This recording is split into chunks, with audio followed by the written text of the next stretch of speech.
ஏங்க நம்ம வீட்டுல என்ன சங்கதி நடக்குதுன்னு எதுவும் தெரியுமா? என்ன நடக்குது? உங்க தங்கச்சி வீட்டுல கல்யாணம் வச்சிருக்காங்கல்ல. யாரு இங்க இருக்கிறது? நீயும் நானும் தான். சரியா? நீ பொறுமையாவே பேசு, கத்திக்கிட்டு வராத. நீ கத்துற கத்துல யானை எதுவும் பிறழுதுன்னு நினைச்சிட்டு எல்லாரும் என்கிட்ட பயந்து ஓடிட போறாங்க. ஆமா, என்னைய பார்த்தா உங்களுக்கு யானை மாதிரி தானே இருக்கும். அட எதுக்கடி இப்படி கத்திக்கிட்டு வர ரோட்ல வண்டி ஓட்டும் போது? நம்ம வீட்ல ஒரு தடவை உங்களுக்கு வேலை இல்லாம இருந்தீங்க பாத்தீங்களா? அந்த நேரத்துல எல்லாம் நம்ம வீட்ல எம்பிட்டு கஷ்டம் வந்துச்சு. அதுக்கு என்ன பண்ண முடியும்? குடும்பம்னா 1000 கஷ்டமும் இருக்கத்தான் செய்யும். அதுக்குன்னு அதையே பார்த்துக்கிட்டு உட்காந்துருக்க முடியுமா? அந்த வேலை இல்லைன்னு இப்ப இந்த வேலை கிடைச்சு இந்த இப்பதான் நல்லா தானே இருக்கும். அப்புறம் என்ன?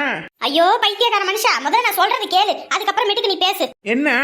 இல்ல, நீங்க வேலை இல்லாம கஷ்டப்படும் போதெல்லாம் உங்க அம்மா அப்பா எப்பா நீ வச்சுக்கையா அது இதுன்னு சொல்லி ஏதாவது ஒண்ணு கொடுத்துருப்பாங்க.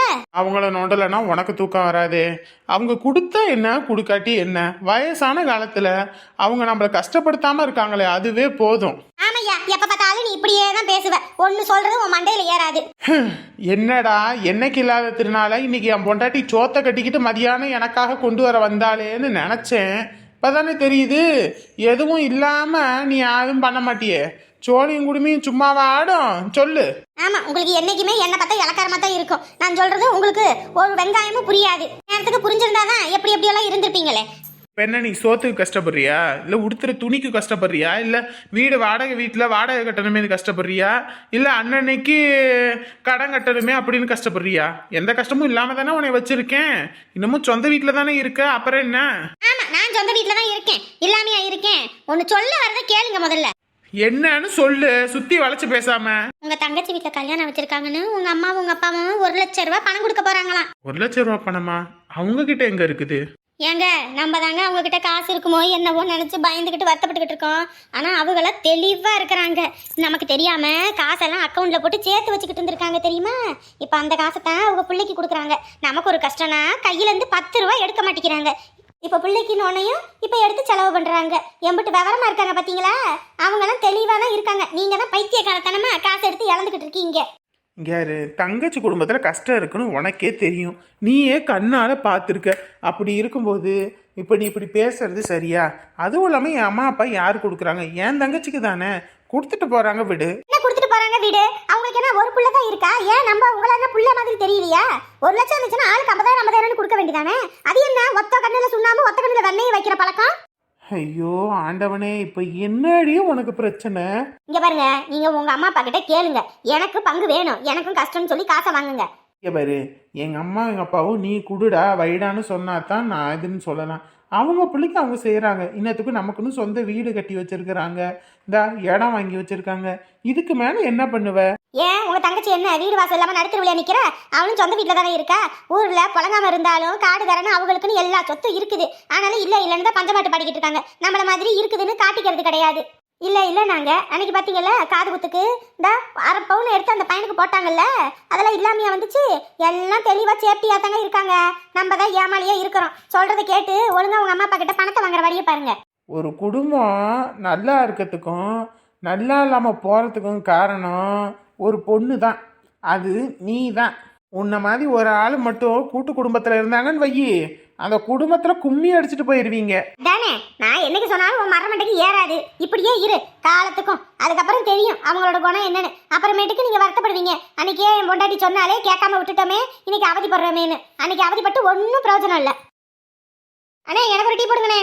அண்ணே இங்கிட்ட 2 டீ. அண்ணே எனக்கு ஒரு பால் ஒரு காப்பி. இந்த போடுறேங்க.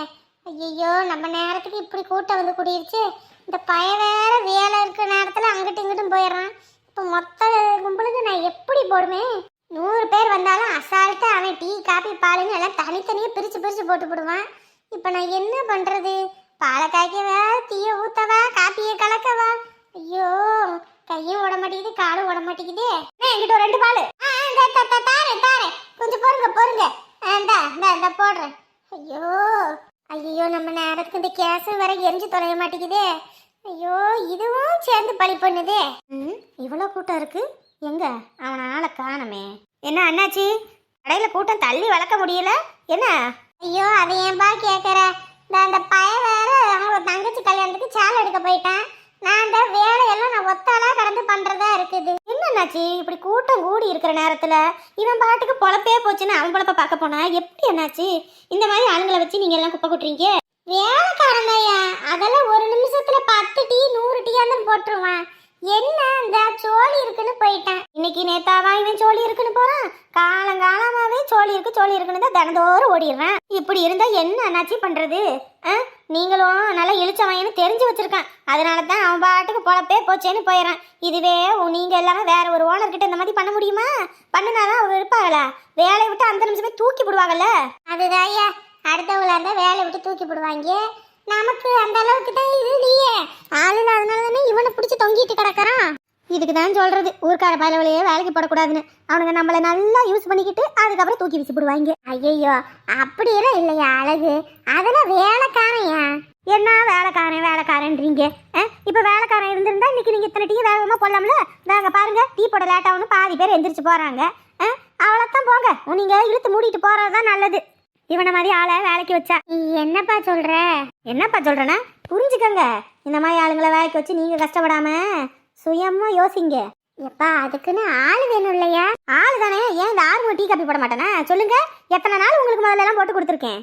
ஆமாய்யா போட்டு கொடுப்ப, இருந்தாலும் அவனை வேலைக்கு வச்சிருக்கும் போது எப்படியா ஒன்ன வேலைக்கு? இங்கே வருங்க, நான்லாம் வேலைக்கு வந்தேன்னு வைங்களே, ஒரு நாள் லீவ் போட மாட்டேன், ஒரு பொழுது லீவ் போட மாட்டேன். முழு நேரம் கடையிலே கடந்து உங்களுக்கு வேணுங்கிறத செஞ்சு கொடுப்பேன். சரிங்களா? இவனை மாதிரி நிமிஷத்துக்கு நிமிஷம் தான் வீட்டுக்கு போகிறேன், இந்த பொண்டாட்டிக்கு பூ கொடுக்கணும், பொண்டாட்டியை பார்க்கணும், பொண்டாட்டியை தாங்கணும் அப்படின்னு ஓடிடுவான். இவனை மாதிரி ஆளுங்களை வேலைக்கு வச்சு காலத்துக்கு நீங்களே காப்பி ஊற்ற போகிறீங்களா? சரி, அவன் வீட்டுக்கு போயிட்டு வரான்ல, ரெஸ்ட்டுன்னு எம்பிட்டு நேரம் கழிச்சு வருவான்? 4 மணி நேரம் ஆயிரியா? 3-4 மணி நேரம் ஆகுது. அதுக்கும் சேர்த்து சம்பளம் எங்கே போகிறது சொல்லுங்க பாப்போம். சம்பளத்தை பிடிச்சிட்டு கொடுப்பீங்களா இல்லை அப்படியே தான் கொடுக்குறீங்களா? அதெல்லாம் பிடிக்கிறது இல்லையா? பிடிக்காம கொடுக்குறீங்க. அப்படி இருந்து அவன் வேலை செய்யறதுக்கு வணங்க மாட்டேங்குது. நீங்க அவனுக்கு எவ்வளவு சம்பளம் கொடுக்குறீங்க? 600 ரூபா தரேன். எனக்கு நீங்க வெறும் 500 ரூபா கொடுங்க, நான் செய்யற இழுத்து போட்டு எல்லா வேலையும் உங்களை உட்கார வச்சு. இப்ப இம்புட்டு கூட்டம் வந்திருக்கு, இத்தனை பேருக்கு டீ காப்பியை போடணும்ல, எத்தனைன்னு மட்டும் சொல்லுங்க. இப்ப நான் டக்குன்னு போடுறேன், நீங்க போய் உட்காருங்க முதல்ல. இல்லையா உனக்கே அடிபட்டு இருக்குது. எவருங்க காலில் தான் அடிபட்டு இருக்கு, கையை நல்லா தானே இருக்கு. நான் சரி, நீங்க நவுருங்க. முதல்ல எத்தனை காப்பி எத்தனை டீன்னு தெளிவா சொல்லுங்க, எத்தனை பாலுன்னு. ஆளாலும் ஒவ்வொரு நிமிஷம் சொல்லாம மொத்தமா சொல்லுங்க, மொத்தமா போட்டு போடுறேன்.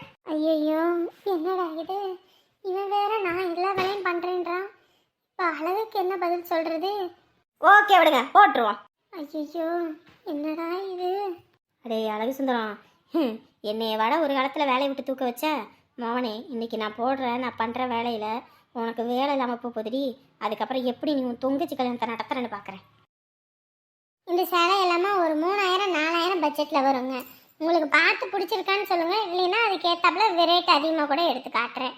அந்த சைடில் இருக்கிறதெல்லாம் 10,000-20,000 சேலை. ஆத்தாடி 10,000-20,000மா? இந்த சேலையும் நல்லா தான் இருக்கு. அப்பா எதில் பார்ப்போம்? 10 ரூபா கொண்டு வந்திருக்கேன், அதுக்கு ஏற்றாப்புல சேலையை எடுத்து போக சொல்லுப்பா. ஏன் வருத்தப்பட்டு இருக்கீங்க? எம்பிட்டு செலவுனாலும் பரவாயில்ல, அந்த 10,000-20,000 சேலையிலே எடுத்து கொடுங்க, நான் காசு கட்டிடுறேன். ஐயோ வேண்டாங்க. ஏங்க ஒவ்வொரு பொண்ணுக்கும் கல்யாணன்றது வாழ்க்கையில் ஒரு தடவை தான் நடக்குது. ஏதோ ஒரு சிலருக்கு தான் வாழ்க்கை தவறி அது 2வதாக மாறுது.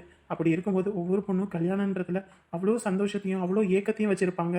அவங்களுக்கு நம்ம எடுத்து கொடுக்குற துணியில தான் நம்ம அவங்கள எப்படி பார்த்துக்க போகிறோன்றதே இருக்குது. நான் உங்களுக்கு இதை கடனாக கொடுக்கல, இதை நான் உங்களுக்கு கொடுக்குற அன்பளிப்பாக வச்சுக்கோங்க. சரியா? எதை பற்றி யோசிக்காதீங்க, பிடிச்சதை எடுத்து கொடுங்க. நீ எந்த ரேட்டில் நீ பார்க்குறது? முகூர்த்தப்பட்டும் நிச்சயப்பட்டும் அவங்களே எடுக்கிறது, அவங்க சொல்கிறதுல தானே நம்ம எடுக்க முடியும். அந்த உங்கள் கைக்கிட்ட இருக்குல்ல அந்த 20,000 10,000 அதிலேயே எடுங்க. பரவாயில்ல, நம்ம உமா கொடுத்து வச்சவ, அவளுக்கு சேலையே இம்புட்டு விலையில எடுக்க சொல்கிறாங்க பாத்தியா? ஆமாம் அண்ணி, நம்ம உமா நிஜமாவே கொடுத்து வச்சவ தான். நீங்கள் அதில் எது பிடிச்சிருக்குன்னு என்னென்னு பார்த்து சொல்லுங்கள். பிடிச்சதுன்னா தனியாக எடுத்து வைங்க. இதை விட நிறைய காஸ்ட்லியாக கொஞ்சம் டிசைனர் சாரீஸ்லாம் நம்மக்கிட்ட இருக்குது, அதெல்லாம் பாருங்க. அதுக்கப்புறம் எது உங்களுக்கு பிடிச்சிருக்கோ அதை சொல்லுங்க, அதை பேக் பண்ணிடலாம். எம்மாடி, உமாவுக்கு ஒரு 10-15 சேலை அம்மா கல்யாணம் முடிஞ்சு வீட்டில் கட்டிக்கிற மாதிரி எடுக்க சொன்னாங்க, அதையும் பார்த்து எடுத்துருங்க. அதெல்லாம் இங்கே எடுக்க முடியாது, இங்கிட்டலாம் ரேட் அதிகம், அங்கிட்டு போய் எடுத்துக்கலாம். சரி பார்த்து எடுங்க. ஐயோ எதை எடுக்க எதை விடனே தெரியலையே, எல்லாம் அழகா இருக்கு. பாரு அமுதா, எந்த சேலை பிடிச்சிருக்குன்னு சொல்லு, அதை எடுப்போம். அந்த பிங்க் கலர் சாரி அழகா இருக்கு, பார்க்கும்போதே அம்பட்டு ஆசையா இருக்கு. எந்த பிங்க்குங்க? உங்க பக்கத்துல இருக்குல்ல அந்த பிங்க் தான். அது எவ்வளோங்க வரும்? அது 10,500ங்க. சரி, அப்ப அதையும் எடுத்து அங்கிட்டு வைங்க, மற்றதையும் பாருங்க. உனக்கு சாப்பாடு போட்டு தரவா, சாப்பிடுறியா? வேண்டாம், நீங்க சாப்பிடலையா? எனக்கு பசி இல்லடா, உனக்கு போட்டு தரேன். மணி ஆயிடுச்சுல்ல, நேரத்துக்கு நீ சாப்பிட்டுருப்பல்ல. சாப்பாடு 2 பேரும் போட்டு போவோம், சாப்பிடுவோம் 2 பேரும். சொன்னா கேட்கவா போற? இரு போட்டு வரேன். என்னது இது? பேலன்ஸ் 20,000 ரூபாய் எடுத்திருக்காங்க. எதுக்கு எடுத்தாங்க, யார் எடுத்தாங்கன்னு தெரியலையே. தங்கம், அங்க களை பறிக்கிறவங்கலாம் வந்திருக்காங்க, அவங்களுக்கு கூலி கொடுக்கணும். காசு எல்லாம் வந்துட்டாங்களா? கொடுப்போம். என் அக்கௌண்ட்லேருந்து காசு எடுத்தீங்களா? அக்கௌண்ட்லேருந்து காசா? உன் அக்கௌண்ட்லேருந்து காசு எடுத்தா நான் எதுக்கு உன்கிட்ட இப்போ காசு கேட்க வரேன்? நான் எங்க பார்த்தேன்? என்னன்னு தெரியலங்க, அக்கௌண்ட்லேருந்து காசு எடுத்திருக்காங்க. லூசு மாதிரி பண்ணாத. யார் எடுக்க போறான்? அதெல்லாம் ஒன்றும் இருக்காது. உங்ககிட்ட போய் சொல்லி எனக்கு என்ன வரப்போகுது? இந்த பாருங்க, 20,000 ரூபாய் காசை காணோம். ஏதோ தப்பான மெசேஜை பார்த்துருப்ப நீ. அந்த அளவுக்கு படிக்காத முட்டாளா என்ன? அந்த காலத்திலேயே 12ஆப்பு படிச்ச ஆளு. அந்த காலத்து 12ஆப்பு இந்த காலத்து காலேஜுக்கு சமம். அப்பயே நான் அந்த அளவுக்கு நல்லா படிப்பேன், ஃபர்ஸ்ட் ரேங்க் தான் எடுப்பேன், தெரியுமில்ல? ஐயோ, நான் உன்னை எதுவும் சொல்லல. இப்ப பாருங்க, காசு யாரோ எடுத்திருக்காங்க, என்ன ஏதுன்னு தெரியல. முதல்ல இந்த பையன் வேற எங்க போயிருக்கான்?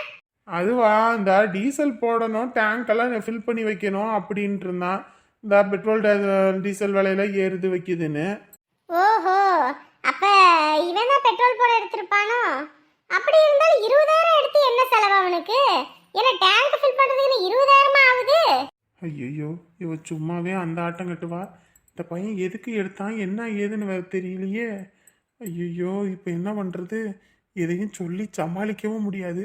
மற்ற விஷயமா இருந்தா கூட பரவாயில்ல, காசு விஷயம். ஏற்கனவே அப்படித்தான், அந்த குண்டு பூசணிக்காக 2 லட்சத்தை தூக்கி கொடுத்தேன். இப்போ யாருக்கு இந்த 20,000 தூக்கி கொடுத்துருக்கான்னு தெரியலையே. இந்த என் கையில 10 ரூபா காசு இருந்தாலும் எடுத்து கொடுத்து போறான்னு கையில காசு கொடுக்காம வச்சிருந்தேன். இப்போ ஃபோன்ல அக்கௌண்ட்ல இருந்து மாத்திக்கிட்டு இந்த வேலை பார்க்கறானே என்னன்னு தெரியலையே. வரட்டும், இன்னைக்கு வீட்டுக்கு வந்தோடனே இருக்குது அவனுக்கு. டேய் அவனே, எது பண்றதா இருந்தாலும் சொல்லிட்டு பண்ண வேண்டியதானடா. எதையுமே சொல்லாம கொள்ளாம பண்ணி போடுறோம். அதுக்கப்புறம் இவகிட்ட பேச்சு வாங்க முடியல நம்மளால.